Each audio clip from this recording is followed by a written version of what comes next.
Hindi lang pamilya, kundi pati buong komunidad ang inspirasyon ng isang Aita na nakapasa kamakailan bilang medical technologist. Ang kwento ng kauna-unahang Aita na naging medtech sa pagtutok ni JP Soriano.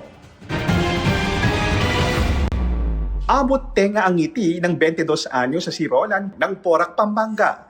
Unti-unti na kasing nagbubunga ang kanyang pagsisika para sa pangarap. Nakapasa si Roland sa March 2026 Medical Technologist Licensure Examination. Si Roland ang kauna-unahang Aita na naging lisensyadong medtech sa buong Pampanga ayon sa Provincial Social Welfare and Development Office. Masaya ako na naging license na ako since hindi lang siya para sa akin, hindi lang siya para sa pamilya ko, kundi para sa community ko. Lumaki sa kabundukan si Roland at nakipagsapalaran sa kapatagan para makapag-aral. Sa tulong ng iba't ibang scholarship grants mula sa pamahalaan, nakapagtapos siya sa kursong Bachelor of Science in Medical Technology.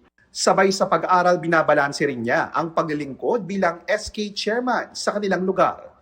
Minsan na rin daw niyang naisip na sumuko, pero bumabalik ang lakas ng loob tuwing naaalala ang kanyang komunidad. Pangarap ni Roland na maging doktor para makatulong at makapagbigay ng serbisyo medikal sa kanilang komunidad sa bundok. Sa ngayon, naghahanap siya ng scholarship grant para maipagpatuloy ang pag-aaral ng medisina. Pagdating ko doon sa exam, ala kong alawang isipan, kaya rin nanini sumaw kumaragol.